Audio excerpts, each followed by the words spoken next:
5 mistakes you do not want to be making ahead of your ACCA SBL exam for the June 2024 sitting for the company PVS. Hey, my name is James and I'm going to help you to pass your examination going through my exclusive SBL notes you can see on the screen above me.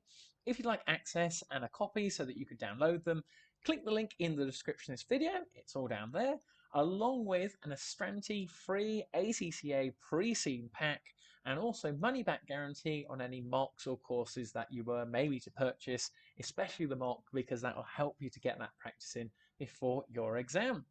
Now, without any further ado, let's get on to the first tip, which, if you've watched, well, if you haven't watched, what have you been doing?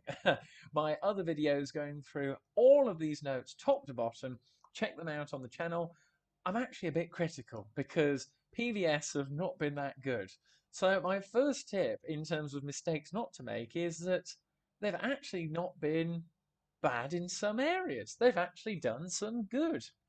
First of all, for you to get down in your notes, and I'll put my mouse over it, is they still made $165 million in revenue on there. Granted, I know it's been going down year on year, but if I said to you, go and make $165 million a year, you'd go, oh my word, that's going to be a bit tricky. And they've still got a sizable business and company. I'm coming up to the top now, back to the introduction. Again, for context, the 5th largest organisation in Ireland on there. 6% market share, granted, on there, but it's still the 5th largest, not to be snubbed at. And there are other points as you go through where I went to myself, that's actually quite good what they've done there. So the next key thing for you to get down in your notes as to what they've actually done well is where I've got my mouse now on the left under the background is most of its growth has been organic, again, popular on there, and the senior management has acquired a few other small independent businesses which have been successfully integrated into the organisation. So they're following the approach of the industry, they've done it well on there, and they're actually still managing to grow the business slowly as a result of it. So again, another little tick on top of there in terms of what they've been doing quite proactively. And the last things that you could maybe get down in your notes, first of all, is up at the top below services, where if they've got clients who were too big for the small clinics or too small for the large ones, they work it out internally between the actual senior veterinarians and maybe the district managers, and they shift the patients between local clinics in the same area. So they still give what the client wants, they still get the revenue from it. So it's actually a good process to retain clients on there. And last but not least for your notes is the paragraph slightly below. I've got my mouse on it now. Is we're told that a lucrative area to generate revenue in Ireland is to actually have a payment plan, a plan in place for healthcare for the pets. Well, they've actually done that 2 years ago. They've got the infrastructure in place. They've got clients who are already signing up for the plan. They just haven't worked out the cash flow and the implementation for it effectively. But nevertheless, it would be far worse if they haven't done anything in terms of a plan. At least they've got it underway. So those are just some positives, not to forget, as I'm sure you've watched these videos. If you haven't, check them out. But for your notes, tip number 1, do not underestimate that they do have some good points on there. Tip number 2 of mistakes not to make for your examination ahead of the SBL exam, application of theories and not just applying textbook answers on there. So again, if you've got these notes, you'll be able to add your own notes on it, on there. First one's up at the top, agency theory, stakeholder theory, CSR. The agency theory relates to the board of directors on there and the management where they're having to put it into practice, both wanting different things and could potentially come up. Stakeholder theory, we've got everything from the veterinarians, the admin staff who work internally, where they've got everything from mental health issues to actually the satisfaction rate going down. Then we've got the wider stakeholder groups of the impact on the environment, and then we've got other multinational companies coming into the sector. So stakeholder theory will definitely be in one way or another on your exam. And the CSR factors for corporate social responsibility and the benefits to society, you get given areas like, as you can see where my mouse is here, about carbon footprint, waste management on there, and that can link into other theories such as PESTLE, because they've compared the sort of human healthcare with pet healthcare. Human healthcare has actually been having a bit of negative press, and it's likely that the pet healthcare is going to have the same on there. Other theories for you to actually apply, get that down in your notes, application to the scenario, PESTLE, Porter's 5 forces, SWOT analysis, all highly examinable, and I've just given you a few little ones on there as to making sure that you understand the theories, for one, but secondly, the application as to key thing to just get your head around is there's no one size that is just going to fit everything on here, that this is the only way to apply these models. I've just given you a few little examples that you can see on the screen there about regulation, competition, client expectations, computer systems. As long as you have an answer that links the scenario back to the theory and uses the keywords from the requirement, you will get the marks for it. And it's also worth noting it's very likely that they're not just going to say in the requirement on your exam day, use Porter's 5 forces or use the value chain analysis. It's very likely that they will give hints to it rather than actually stating the theory what they want you to apply. If they do, hey, rock and roll, then you just need to remember what the details are and some of the tips that we've gone through in today's video as to how to apply it. But that is tip number 2 of mistakes not to make, not applying the theories back to the scenario. And the final touch to add to that is also the unseen information that you're going to get on the exam day, and there are keywords in the requirement. Use those keywords to shape your answer, applying the theories, and you're going to be well on the way to getting some lovely marks on there.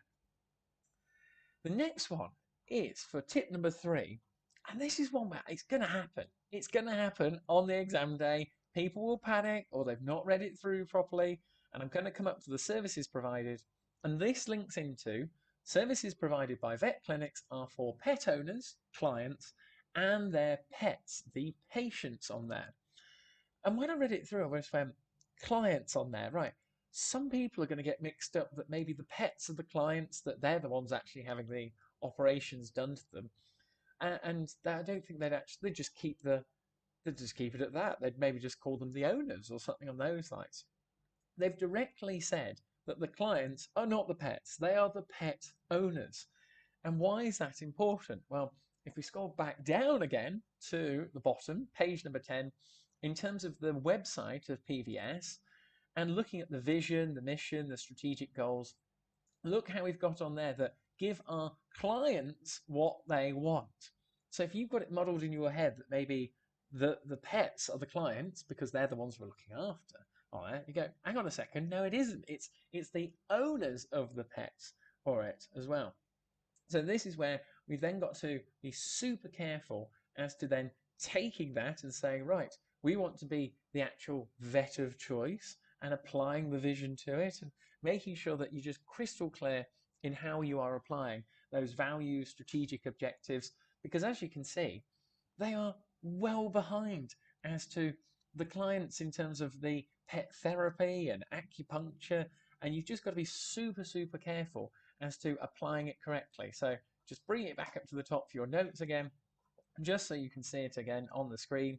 It's a case of the pet owners are the clients and the pets are the patient, just to be crystal clear so you're on the same page, and it's so that you relay your answer effectively come the exam day. So there's tip number 3, clients and patients, linking it to those strategic missions, visions, values, and objectives on there as well. Tip number 4 now. Tip number 4 for mistakes not to make on the exam day so that you are on top of things is not understanding how the business currently operates. So we've got to go back down again to the board structure, and first of all actually having in place as to, right, what is currently going on in terms of this ownership. So the first thing is actually Pitié on there, as you can see. That is the first key thing on there, that Pitié, as we've got the ownership and the background. So it was established 32 years ago by Pitié. So Pitié is the actual founder, where Pitié has been growing it for 32 years. And it's got to the stage now where still a bit of ownership, not involved, and you've got some board of directors who have come on board now. So then you've got to think in your head, right, what is actually going on in the situation with the company on here. And basically, the board are in control. And this is the bit you can see on the left now where I've got my mouse. Most decision making is centralized. That is done by the CFO, the CMO, HR director, legal, business development, relating to any new services, salary levels, the district managers as well, how things are actually operated efficiently and effectively. So anything that relates to the operations of the business, you've then got to go right back to say, question number one, which board of director is accountable and in charge of the requirement that has been set, the area that I'm being tasked with on there. And they would not put in the chief operating officer having this process. Just think if you were the chief operating officer here. You've got clinical managers, up to 10 of them, who then tell the senior veterinarians, which we don't know the actual total number in this case, what they're referring to. We've then got the district managers of 1 of 5, who then tell the chief operating officer of what is actually going on. And this is linking to, or the last 5 years, as a result, the business has been going downhill, new clients has been dropping, staff turnover has been increasing, which is very bad, satisfaction of both staff and clients have been going down, and revenue's been going down. So how it actually works in practice and understanding that the business has positives, it's a growing market on here. If we come back up to some of the calculations just to say like how much it is actually growing on there, that's looking at the industry overall, it's been growing 3.5% every year. It's expected to grow to 6.8, $2.67 billion on there. So that just gives you a bit of context as to, again, your sort of SWOT analysis effect on it is sort of the opportunity that this company has as the 5th largest, but it's just not operating effectively and efficiently. And then finally on here, the challenges with the industry in Ireland, they just haven't adopted the 7 days a week, evenings, weekend strategy that the customers want, along with the online flexibility through competitors like telehealth as well. So that is not understanding the business, how it is operating, and the potential variables that you could be tested on that you're going to have to apply the scenario back to on there. So that is tip number 4, not understanding the business, how it operates. And last but not least on here, and we're going to come back up to the contents page, my tip number 5, which every single tutor, SBL student that I've ever talked to who has passed, who has failed, the key traits to why you're going to pass versus someone who's going to fail is pass papers and mock exams 2 times under exam conditions on an SBL format as well. So tip number 5, mock examinations. As you know from the start of the video, I'm affiliated with Astranti. If you were to click the link down below, you can access and utilize one of their mocks. I would 100% rate it on there. Lots of students get in touch with me. And basically, the more mock exams that you do, the better the chance that you have of passing. You have on here in terms of the contents page, all the different areas. Time management, this is just paramount for what I would do. Time management, you have not got time to actually go back and look at these pre-seen notes. You might just flick through just to double check a figure or a particular name, all those sort of good exam technique points. But you've got to have a system in place that going into that exam day, you've got Excel tabs or paper notes, so you have it all in your own words as to what could potentially come up and what are the key points in those different areas. And then from that, the next key word, which a mock exam will help you to get your head around, is you'll be set a requirement in the exam. And then the key word from all the people who I've interviewed on the channel, spoken to, the key word that what they do is they plan their answer. And I don't mean plan by wasting time and doing little bullet points and sentences and everything like that. Well, bullet points is a bit harsh, but just some little buzzwords to say, right, point number 1, cash flow. Point number 2, board of directors. Point number 3, on there, market structure. And it just means that, say if it was a 10-mark question, they would have 5 little buzzwords or mini bullet points to say, right, 5 paragraphs, 2 marks each, identify and explain. This is the sort of exam technique that a mock exam will definitely help really increase your chances of getting that pass, because So many students struggle with time management, and the only way to get your head around that is to do mock exams 2 times under exam conditions, get it marked, get the feedback, and then see where you can improve. Because just even little things, simply answering 100 marks in the paper, so many students only end up doing 80, 85, 90 marks. I'm just there going, do the 100. Get your answers really clear and concise. Utilize the words in the requirement to shape your answer. Apply back to the scenario. Show any workings that you've done. All these sort of things. The exam time is just going to fly by, and you need to have that expectation that by doing a mock exam, and not just one, I'd be doing as many as you possibly can, the better the chance you have of passing.